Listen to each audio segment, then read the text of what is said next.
The Evo has to have the injector seals replaced. I've got a few little bits here we've got to change on the Evo. So we've got this transfer case bolt. The car's never had one. It obviously come out at some point. Couldn't find one that would fit it, so got a brand new one of them. Got some injector seals because the old ones that are in there have been battered. The injectors have been in and out, and they've destroyed them. So they're probably leaking air. Got some little bolts here for the steering wheel because they didn't actually come with a say-belt kit, which you paid all that money for. You didn't get one. And these are for the gearbox. Obviously, we'll show you these fitted on the car so you can see exactly what I mean. Basically, just tightens up the gear selection a little bit, and you can change the bushes in the actual selector itself. It popped the hood. Pop the hood? Pop the hood. 2JZ engine, no shit. Right, so we've got to get to changing these injector seals out now. I'm not sure how much you can see down here because it's quite a bright day today, but the seals themselves are actually battered. So they've been in and out, in and out. They really should have been replaced pretty much every time that the injectors go in. So I'm going to get that fuel rail off and change them. They needed changing for a while.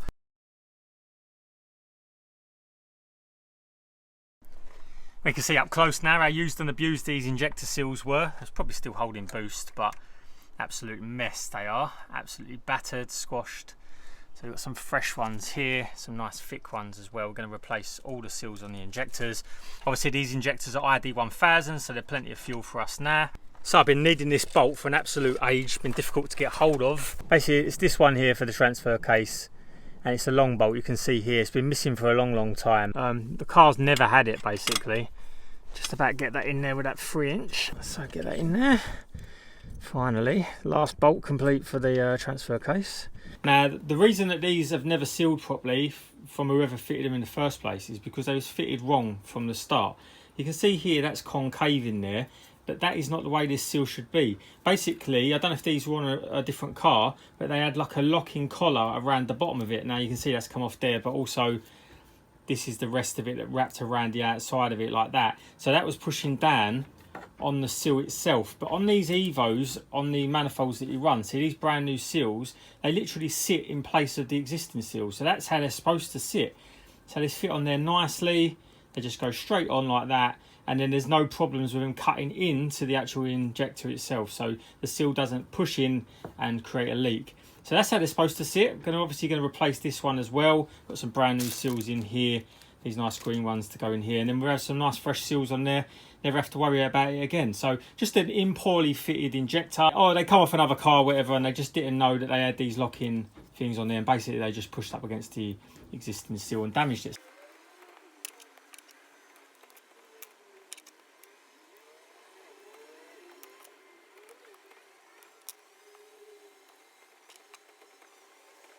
So on the Evo manifold, you can see this injector seal is pretty straightforward. It sits in there nicely, like that, and creates a lovely seal. And then the injector just slots in there and pushes up against the rubber. And when you tighten it down, it pushes up, creates a seal. So there we go, we've got a nice injector seal there now. You can see it's all fitting nice, tight, perfect.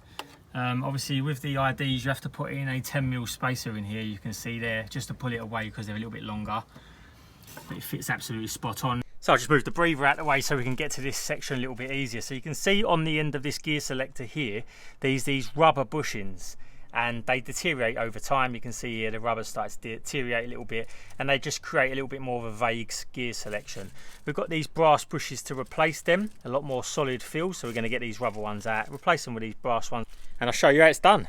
Right, so you can see here now it's time to get this bush out. So the quickest way to do this, you can smash it out, you can burn it out, whatever, but it's inside the engine bay. Obviously you don't want to get that anywhere near fuel or whatever.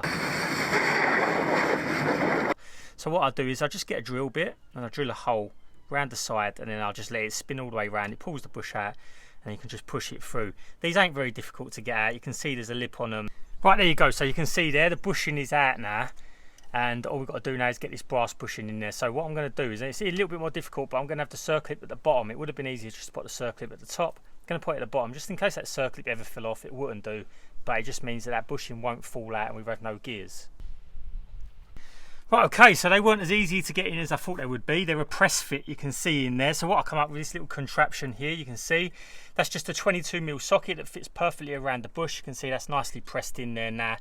And that circlip, well, as you know, it's not really even needed. These things are like pressed in there, but I'm going to put it on anyway, obviously. Yeah, so don't just push in, you can't just tap them in either. I greased it right up and you have to sort of press them in. It'd be much easier if they were on a bench and you could just do it in a vise, but we do it on the car, so we're improvising. Right, so that's another job off the list. So the bushes are all on there, cottle pins are through. You can see I've done both of them as well. Got that one underneath. It's quite a tight fit under there to get them pressed in. Probably a lot easier to do it on a vise. It'll take 10 times quicker to do, but obviously you've got to remove all the selectors and everything off. But if you've got the selector off inside the car, if you've got a track car, it's probably easy to do it that way. But you can do it. Obviously I've got it done, so they'll be nice and tight. I've just got to change over these bolts on this steering wheel because some reason the Saybuilt steering wheel didn't come with any bolts with it. So put in the existing bolts that are in there, you can see they're not tapered, so just got these little black stainless ones to put in there. They look a lot smarter. Job done. That looks a lot better. Told you that steering wheel will make a massive difference getting rid of that. Saybuilt, one of the best on the market, and obviously the Recaros on these cars are so nice to sit in, really nice to look at as well. Obviously they're Alcantara, and these ones are in really good condition. They've got no wear on the side bolsters or anything. I'm not too keen about this Recaro door card business, probably going to try and get a stock one, but as I say, this steering wheel is looking great, and from the driver's perspective, really nice place to be. So got that stealth look going on. Obviously got to get a boost gauge for here, going to go for an AEM one as well, just to match this gauge here. Obviously that's the AFR gauge, oil pressure and oil temperature gauge.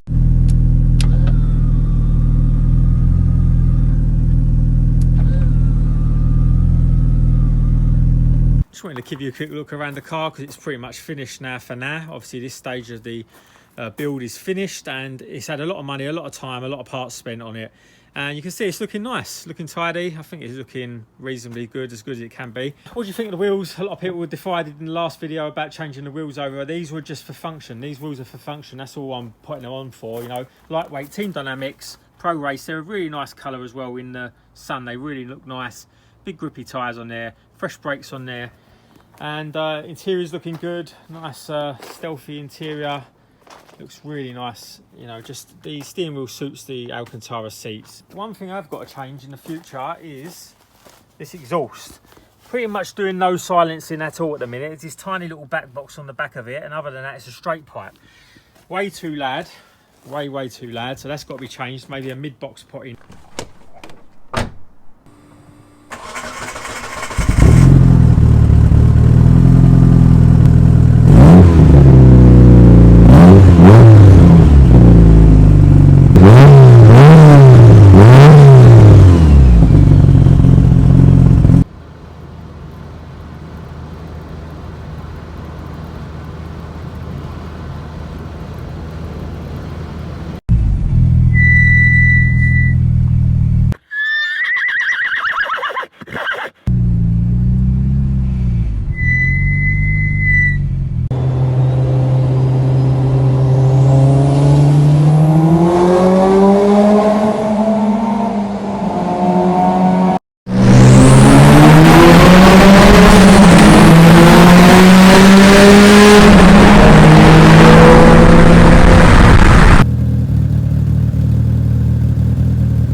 eBay special.